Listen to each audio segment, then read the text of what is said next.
Hello. Again, my name is Jennifer Easton. I thought I would um, talk somewhat about my family. Um, my um, my mother was uh,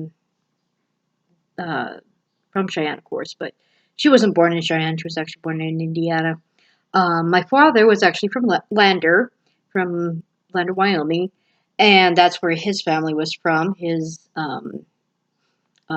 They lived in I don't remember if they lived in a trailer. My grandma lived. My father's mother lived in a trailer in Lander, and um, every once in a while I would go see her, but um, she died quite a few years ago. And my grandmother, my mother's mother, was actually from Kentucky, and my grandfather, excuse me, was actually born in Cheyenne. So um, he was a World War II veteran. He actually met my grandmother, I think in Kentucky, but or not sure, but I know they met when during the war, and my grandfather, unfortunately, my father's father, ended up dying about a month before I was born. I did have, I have like, uh, as far as I know of, my father has uh, two brothers and a sister, and then my mother had two brothers, but one unfortunately was killed in a motorcycle accident in Laramie, unfortunately, in a couple of years before I was born. And um, my grandmother she worked in insurance. She worked at a place called Wallach and Vogue in Cheyenne. And my grandfather, I don't remember which company he worked for, but he was what was called a body man. He worked on old cars. Um, well, they were old at the time. He was one of those people who, because of the cars he worked on, he could name any kind of vehicle that you would see like in movies and whatnot, which was kind of interesting. And excuse me, my mother, like I said, she was a linguist, but her main job, at least for most of my life, until unfortunately she died, except for the last few years, was doing what was called data punch, which was for the state of Wyoming, and they would do the payroll, and eventually they were modernizing the computers, and she ended up moving over to the personnel department for a few years. And like I said, my father was a linguist. He ended up doing all kinds of things. Um, when I was around 12, if I remember correctly, he and my stepmother moved to um, trying to remember. Yeah, it was about that time. It was They moved to Ohio. They moved to Columbus, Ohio, and he worked as a bill collector for a while. And then they ended up moving to. Well, he divorced my stepmother, and he eventually moved to Tennessee, and then eventually to Pennsylvania. Um, I I haven't talked to him in a long time. I'm not even sure if he's alive, but there are personal reasons for that, and it's um, not something I wanted to get into at the moment, but I thought I would give some background about my family. My grandmother's family was not only from Kentucky, but um, had basically been in the same two counties for like 200 years. My uncle was actually he was different. He was one of those where he was pretty much a layabout for a long time. He did a job at one time for doing.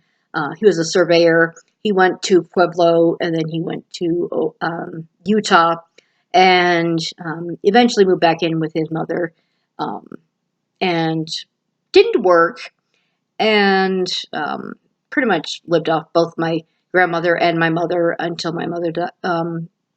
The events that led to my mother's death, which was about 2.5 years. But um, one of the things that happened to her is that she was in a very bad uh, car accident, and she was hit by an off-duty police officer who literally hit her so hard that the battery fell out of the car. I mean, not truly out, but it fell over and was hanging, uh, basically barely hanging on.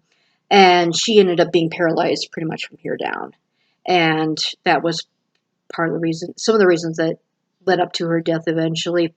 And, um, but my uncle was also, um, at least her brother, was a genealogist, and so that was one of his passions, at least. So he had some interesting things, um, and that pretty much sums up my immediate family. I have other family all over the place. I have um, like quite a few.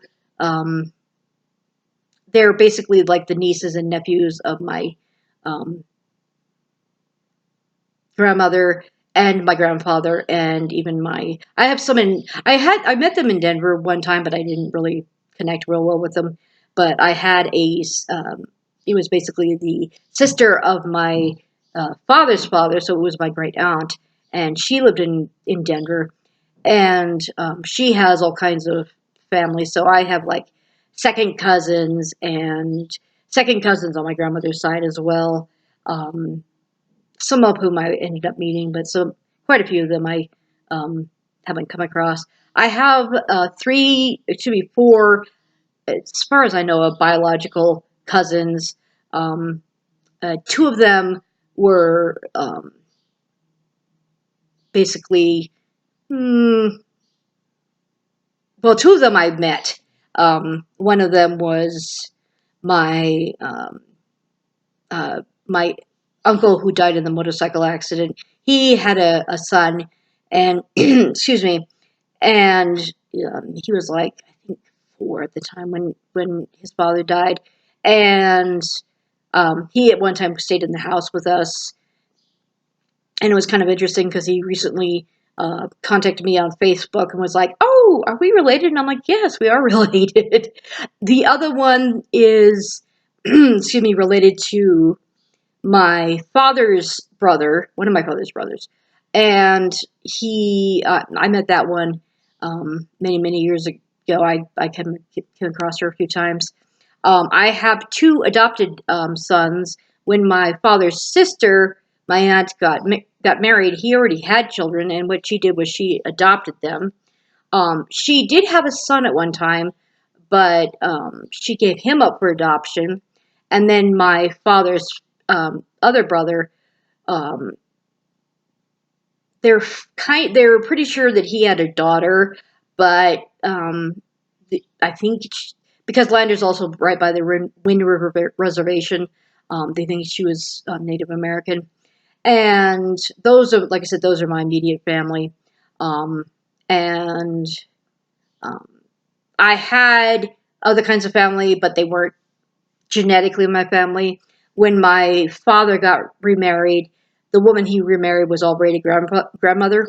And it was interesting because I had stepsisters who were close to my mother's age, and then their children were actually closer to my age. I literally had two um, nieces and nephews who were older than me, and um, two of them who are only a few years younger than me, which always made for kind of a strange situation. Um, and um, when my father got divorced from that woman, my stepmother, he when he was in Ohio, he ended up remarrying, and as far as I know, if he's still alive, I'm not sure. They probably are still married, and those are the ones I'd consider, pretty much most of my family. Of course, I have my son, but that's a different situation. But um, because my son was actually born in Denver, and he was 10 weeks early. He was a premature baby. Unfortunately, I had preeclampsia. Actually, excuse me, I had full blown eclampsia because um, I had gained like 40 pounds of water weight, and I ended up with high blood pressure for a while, and I ended up with high blood pressure for almost 4 months afterward, which was unusual because normally especially during that time, I usually had very low blood pressure. Usually my blood pressure was like around 90 or 60, and when they induced me to have my son, it was 212 over 160 and climbing. And so they did an emergency C-section, and he was in the NICU unit for almost 2 months. And if you ever heard me say she, my son is actually a transgender, female to male, and actually on the 8th, he's going to have surgery to get rid of these annoying things. And that's going to be, that's definitely going to be interesting. But that's just a little bit more about my life and what's been going on. And I will be doing, of course, more videos on my family. One of the things I will touch upon is that one of the problems that my mother and especially my mother and especially my grandmother, I'm not quite sure about my grandfather. He was there, but he was kind of absent. Is the fact that that side of the family had problems with narcissism. My father's father definitely has a problem with narcissism, so I went through narcissistic abuse, and that's something I will touch on. And um, trying to think, and my I was also abused in other ways, unfortunately, but um, I will talk about some of that. And when it comes to comments, if I'm giving out really intense personal stories, I probably won't allow comments because it's just not something that I. It's like I want to put the video out and put the information out, but at the same time, I don't really want to really engage with people about some of the things I went through, and um, so those videos will probably have um, comments restricted. I'll have to figure out how to do that. But I thought I would um, touch base, and hopefully we'll talk to you later. And I hope everybody has a wonderful, like I said, day or night wherever you are. And I will talk to you later. Bye bye.